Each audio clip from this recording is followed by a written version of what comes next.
있잖아요. 우리 학교 생활을 하다 보면 의도치 않게 좀 친구들과 다투기를 또 하기도 하죠. 다투기도 하죠. 그리고 좀 나를 미워하거나 또 내가 미워하는 친구가 생길 수도 있어요. 혹시 그럼 여러분들은 그 상대방 친구를 좀 사랑할 수 있어요? 그 다투거나 자기를 미워하는 친구를 사랑할 수 있나요?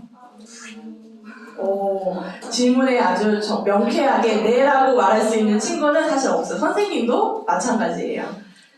그러면 쉽지 않아요. 그렇지만 성경에는 뭐라고 나와 있을까요, 우리 친구들?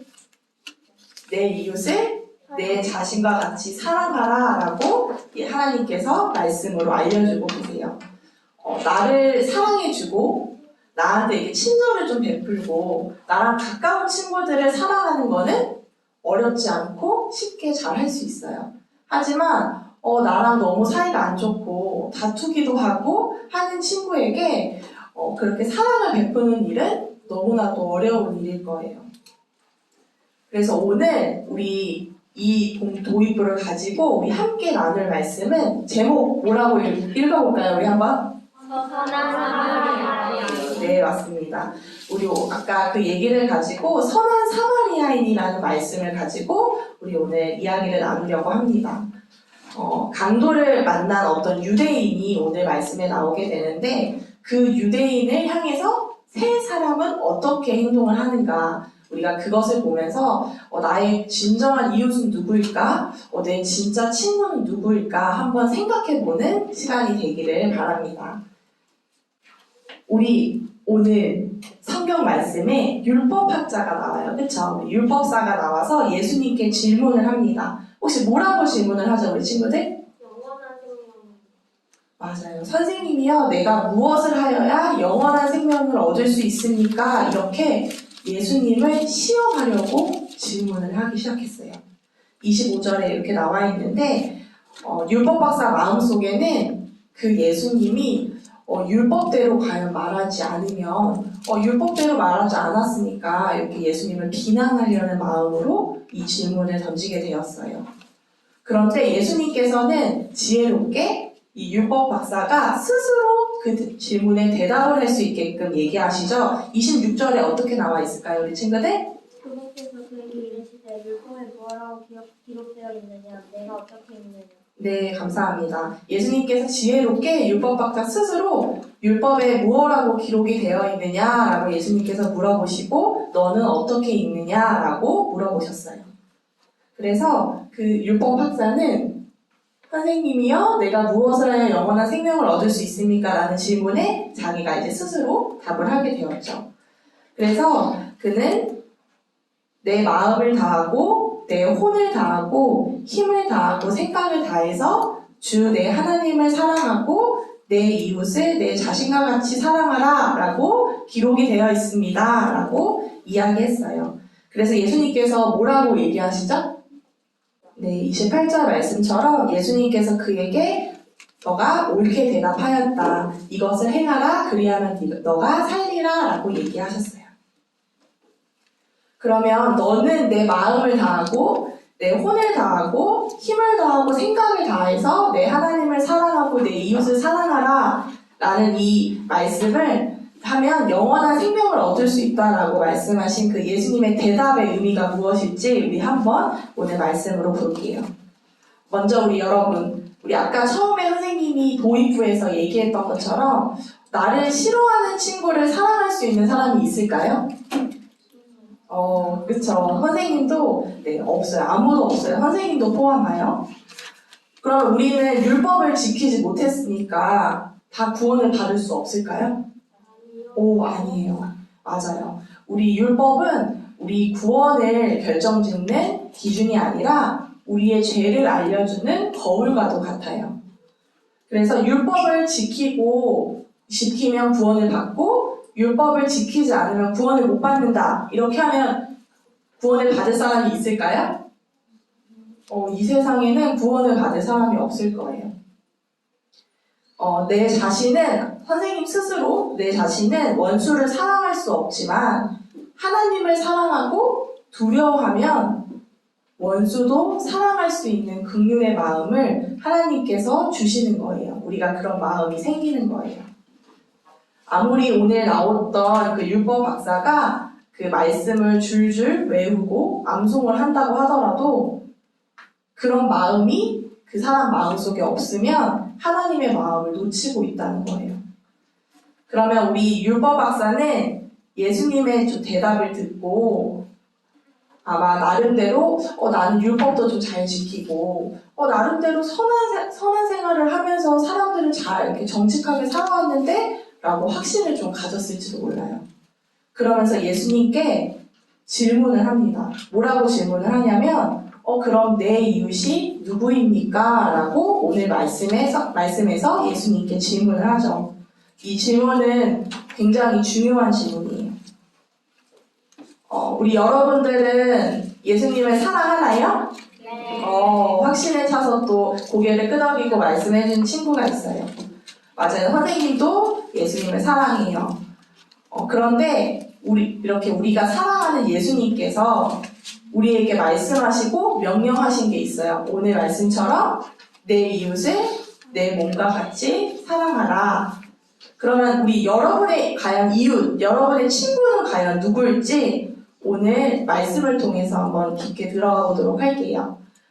예수님께서 이 율법 박사의 질문에 지혜롭게 설명을 해주세요. 오늘 등장 인물들이 나오죠.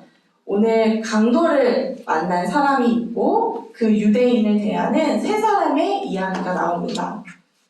어떤 사람이 그 유대인이죠. 어떤 유대인이 예루살렘에서 여리고로 내려가다가 강도들을 만났고 그 강도들이 그 유대인의 옷을 벗기고 그에게 상처를 입혀서 거의 반쯤 그 사람을 죽이게 된 거예요. 그리고 나서 그 강도들은 떠나갔어요. 우리가 이제 당시 배경을 보면 그 예루살렘에서 여리고로 가는 길은 굉장히 유명한 강도가 출몰하는 되게 유명한 도시였어요. 예루살렘에는 우리 성전이 있죠. 성전이 있고 그 제사장들은 여리고에 많이 살고 있었는데 이들을 노리는 강도들이 되게 많았던 거예요. 그 당시에. 그래서 제사장들이나 레위인들이 그 예루살렘에서 여리고로 가는 길에 말에서 내리거나 하는 일은 굉장히 위험한 일이었다고 해요. 특히 이제 강도들이 어린 사람들이나 이런 여인들을 아픈 사람처럼 이렇게 쓰러져 있게 해놓고서 그 사람들이 이제 도와주려고 어떤 사람이 다가갔을 때 그때 강도들이 그들을 덮치는 경우들이 허다했다고 해요. 이런 배경을 일단 알고 우리가 레위인과 제사장을 보면 도와주지 않았네, 못된 사람이야 라고 얘기할 수는 없을 거예요. 우리가 그 배경 지식을 갖고 우리가 함께 또 말씀을 보도록 하겠습니다. 그리고 특히 또 레위인과 제사장들은 레위기에 나와 있던 것처럼 죽은 사람을 만지게 되면 부정하게 되었기 때문에 하나님께 제사를 드리지 못하게 되어 혹시 그 사람이 죽었을까봐 못 만지는 경우들도 있었어요. 그래서 우리가 그런 것들을 기억하고 우리 함께 보도록 할게요. 첫 번째 사람은 어떤 사람이었을까요, 우리 친구들? 네, 맞습니다. 제사장이었는데요. 우리 31절을 보면 제사장이 그 길로 내려오다가 그를 보고는 어떻게 했죠, 우리 친구들? 다른 쪽으로. 네, 다른 쪽으로 지나가 버렸어요 라고 되어 있어요. 아마 주님의 성전에서 이렇게 섬김의 일을 하다 보면 아마 집으로 돌아오는 길은 꽤 많이 피곤했을 거예요. 그리고 또 레위기 아까 21장에 레위기 말씀에 뭐라고 되어 있다고 했죠? 제사장들과 레위인들은 부정한 것을 만질 수 없었기 때문에 그 사람이 쓰러져 있어도 이 사람을 부정한 것을 만지면 되지 않기 때문에 또 그냥 피해서 지나갔을지도 몰라요. 그리고 또 이런 생각이 있었을지 몰라요. 여리고에서 우리 예루살렘에서 여리고로 내려가는 길에 나 말고도 이 사람을 도와줄 사람이 많을 텐데 굳이 나까지 이렇게 도와줘야 하나? 라는 마음으로 아마 생각했을 거예요. 우리 다시 한번 생각해보면 그 제사장은 말씀을 우리 사람들에게 가르치고 또 하나님의 일을 하는 사람들이었는데 내 이웃을 내 자신과 같이 사랑하라라는 마음을 그 말씀을 전혀 알지 못했던 거예요. 우리 그러면 두 번째 사람을 한번 보도록 해볼게요. 두 번째 사람은 어떤 사람이 등장할까요? 레위 사람. 네, 레위 사람이 등장합니다. 근데 이 레위 사람도 그곳을 딱 갔을 때 그 유대인을, 쓰러져 있는 유대인을 보고는 다른 쪽으로 지나가 버렸다고 32절에 말씀에서 얘기합니다. 우리 레위 사람들은 자신의 그런 온 삶을 다 하나님께 드리겠습니다라고 이야기하고 또 그런 율법에 구별된 사람이 레위 사람이었죠. 이스라엘 12지파 중에서 레위 사람들은 태어났을 때부터 죽을 때까지 하나님의 집을 정결하게 하고 또 찬양을 인도하기도 하고 그렇게 말씀을 전하는 일을 했던 사람들이에요. 그렇기 때문에 백성들이 우리 구약시대에는 당시에 11조가 이제 의무였었죠. 그 11조를 레위 사람들에게 전해주어서 다른 일을 하지 않고 이렇게 온전히 주님의 일을 할 수 있도록 그렇게 주님의 일만 하는 사람들이었어요. 그런데 제사장과 마찬가지로 어떻게 했죠, 우리 친구들? 맞아요. 모른 척 그냥 지나가 버렸어요. 우리 세 번째 사람을 한번 볼까요? 우리 세 번째 사람은 어떤 사람이 나오죠, 우리 친구들? 사마리아인. 맞아요. 우리 사마리아인이 나와요. 우리 당시에 이 사마리아인은 우리 유대인들이 개와 돼지 취급, 사람 취급을 하지 않았어요. 개와 돼지처럼 그런 취급을 하는 사마리아인이 나오게 됩니다. 그래서 만약에 유대인이 그 사마리아인을 개, 돼지 취급했다면 사마리아인과 유대인은 사이가 좋았을까요? 나빴을까요? 그렇죠. 관계가 좋지 않았겠죠. 우리 사마리아 사람들은 그 북이스라엘 출신이었기 때문에 이 아시리아 이방 나라의 정책에 따라서 혼혈이 많았기 때문에 이방인처럼 이런 유대인들이 개 취급을 하고 돼지 취급을 했다고 해요. 그런 사마리아인들은 이제 유대인과 이방인들의 혼혈 민족이었기 때문에 하도 그 유대인들의 배척이 심해서 예루살렘으로 못 들어가는 경우도 있었고, 그리고 자기들의 땅에 그리심산에 성전을 만들어서 따로 예배를 드리기도 했어요. 이렇게 여행을 가다가 강도를 만난 그 사람의 이제 이르렀죠. 우리 강도 만난 사람이 아까 어떤 사람이라고 했죠, 우리 친구들? 유대인. 맞아요. 유대인이 이제 강도를 만났는데 그 사이가 좋지 않았던 개, 돼지 취급을 받았던 그 사마리아인이 보고 어떻게 해요? 33절에? 사마리아 사람은 여행하다가 그가 있는 곳으로 와서 그를 보고 불쌍해요. 네, 맞습니다. 여행을 하다가 강도 만난 그곳에 이르러 보고 그 사마리아인은 그 유대인을 보고 불쌍히 여기게 되죠. 이것은 유대인이나 사마리아인 모두를 다 떠나서 정말 그 죽어가는 사람의 그 안타까움을 보고 어려움에 처해 있는 사람을 보고 불쌍히 여기는 마음으로 도움을 준 거예요. 근데 이제 거기서 끝나지 않고 우리 34절과 35절을 보면 그에게 가서 기름과 포도즙을 붓고 그의 상처를 싸매주고 자기의 짐승에 태워서 여관에 데려가서 돌봐주기도 하고, 그리고 추가로 이 데나리온을 그 주인에게 주면서 그를 돌봐주라, 당신이 얼마를 더 쓰신지 내가 다시 올 때 갚겠습니다 라고 말을 하면서 그 정말 위험에 빠진 강도를 만난 유대인을 정말 성심성의껏 마음을 다해 도와준 우리 사마리아인을 보게 되었습니다. 선한 사마리아인은 어떤 마음으로 그 강도 만난 유대인을 도와주었을까요? 유진이 말처럼 불쌍한 마음, 그리고 정말 사랑의 마음, 긍휼의 마음으로 또 도와줬을 거예요. 그래서 사마리아 사람들은 그럼에도 이제 율법의 말씀을 처음부터 끝까지 잊지 않았던 자들이었지만 그럼에도 불구하고 그 사람을 불쌍히 여기고 하나님을 두려워했기 때문에 그 공경에 빠진 원수 같은 유대인들을 정말 마음을 다해서 도울 수 있었던 거예요. 우리도 오늘 이 말씀을 보면서 인간으로서 예수님이 원하시는 사람의 모습은 긍휼과 사랑의 마음을 가지고 사람을 대해야 한다는 것을 우리가 오늘 말씀을 통해서 보았습니다.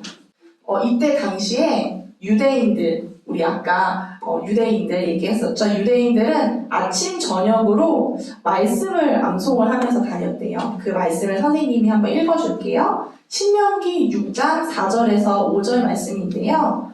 오 이스라엘아 들으라. 주 우리 하나님은 한 주시니 너는 내 마음을 다하고 혼을 다하고 힘을 다하여 주 내 하나님을 사랑하라. 이 말씀을 아침 저녁으로 암송을 하면서 다녔대요. 그러면 강도를 만나서 쓰러진 그 유대인을 만난 날에도 아마 아침에 말씀을 암송하고 나왔을 텐데 실제로 그 유대인에 대한 사랑을 보여줘야 할 때는 어떻게 했죠? 그 말씀대로 하지 못했던 것을 우리가 보게 되었어요. 선생님도 그렇고 우리 친구들도 어때요? 말씀 우리 일주일마다 암송 잘 하죠, 우리 친구들? 맞아요. 최선을 다해서 암송을 하고 있어요. 우리 너무 그 모습도 귀한데요. 그래도 우리가 그 말씀을 암송하지만 우리의 말씀이 그 암송이 우리의 삶과 따로 있지는 않은가. 우리가 그 암송을 열심히 하면서 우리가 한번 생각해보는 기회가 되기를 바랍니다. 예수님께서 그래서 우리 유대인, 아까 다시 질문한 그 유대인으로 돌아가면 율법 박사에게 이렇게 질문하세요. 너는 이 세 사람 중에 누가 강도 만난 자의 이웃이라고 생각하느냐? 라고 36절에서 질문을 하시죠. 그랬더니 37절에 그 율법 박사가 뭐라고 이야기하죠? 그에게 긍휼을 베푼 자니이다 하매 그때 예수님께서 그에게 이르시되 가서 너도 그와 같이 하라 하시니라. 네, 긍휼을 베푼 자입니다 라고 얘기해요. 차마 사마리아인입니다 라고 이야기는 하진 못하고 그 유대인, 강도 만난 유대인에게 긍휼을 베푼 자입니다 이렇게 얘기하면서 예수님께서 대답하시죠. 너도 가서 이와 같이 행하라 이렇게 예수님께서 말씀하세요. 지금 우리 이 시대에 우리 친구 이웃은 누구일까요? 우리 친구들? 사마리아인이요. 그렇게도 생각할 수 있구나. 우리 이 시대에 우리 친구와 이웃은 신자든 불신자든 상관없이 우리가 만나는 이 모든 사람들이 이웃이고 또 이 사람들 중에서 또 우리가 긍휼히 여겨야 할 사람들이 또 있어요. 그래서 어렵게 지내는 주변에 친구들이 있을 수 있잖아요. 그리고 또 힘들게 지내는 우리의 이웃들이 있을 텐데 그 이웃들에게 선한 마음으로 구조도 하고 선행을 베풀기도 해야 해요. 이거는 우리가 크리스찬으로서 그리스도인으로서 인류애를 사랑하는 마음으로 사랑을 베푸는 거예요. 그래서 예수님께서도 오늘 말씀을 통해서 얘기해 주셨듯이 우리가 긍휼의 마음을 가지고 사랑의 마음으로 상대방을 대하고 그렇게 베풀기를 원하세요. 그런데 그리스도인으로서 여러분이 긍휼을 베푸는 게 만약에 하나님의 법에 어긋된다면 여러분은 우리 선생님도 그렇고 그 사람은 불쌍히 여기기는 하지만 그 사람이 행하는 그 일에 대해서는 우리가 동의하거나 인정하면 안 돼요. 예를 들어서 우리 동성애를 한번 생각해 볼까요? 그 사람도 구원을 받아야 되는, 마땅히 받아야 되는 귀한 사람이지만 그 동성애를 불쌍히 여기거나 동의하거나 인정하면은 안 되는 거예요. 그리고 또 우리 다른 종교를 가진 친구들이 많이 있죠. 그런 친구들, 또 하나님이 없다고 말하는 사람들도 있어요. 그 사람들도 긍휼히 여기고 안타깝게 여기고 사랑의 마음으로 대해야 하지만 그들이 만약에 주장하는 하나님이 없다, 그리고 다른 종교에도 구원이 있다라고 말하는 것을 동의해주고 인정해주면 안 되는 거예요. 결론적으로 이 땅 가운데 하나님을 모른 채 살아가는 사람들이 있죠, 우리 친구들. 그 사람들을 모두 사랑의 마음으로, 긍휼의 마음으로 우리가 도움을 주고 또 복음을 전해야 하는 우리에게 의무가 있습니다. 우리 오늘 말씀을 좀 정리해 보도록 할게요. 우리 강도를 만나서 거의 죽을 지경에 이르렀던 우리 유대인이 있었죠. 그 제사장과 레위 사람은 어떻게 했을까요? 그 사람을? 그냥 지나쳤어요. 맞아요. 보고 그냥 지나치고 피해야 하는 사람으로 보았지만 평소 그 유대인들이 개, 돼지 취급을 하면서 지냈던 그 사마리아인은 오히려 그 다친 유대인을 불쌍히 여겨주고 하나님을 두려워했기 때문에 오히려 원수 같은 그 유대인을 도와줄 수 있었던 거예요. 이렇게 강도 만난 그 한 사람을 두고 세 사람의 행동이 어떻죠? 모두 다 달라요. 저와 우리 친구들은 어떤 사람에 속해요? 너무 감사합니다. 그렇죠. 그리고 또 우리가 그런 사람이 또 되기를 원합니다. 어떤 눈으로 그 사람을 봐야 될까? 우리가 다시 한번 생각해 보면서 혹시 막 나를 너무 의도적으로 괴롭히는 친구가 아니라면 정말 그 사람을 사랑으로 대해주고 도움을 줄 만한 사람으로 우리가 사랑의 마음으로 이렇게 선한 사마리아인이 한 것 같이 우리도 불쌍히 여겨야 한다라는 거예요. 그렇게 이제 긍휼과 사랑이 풍성하신 하나님의 모습이 저와 우리 친구들에게도 다 나타날 수 있도록 선생님이 기도하게 했습니다. 우리 마무리 기도할게요. 우리 친구들 기도하겠습니다.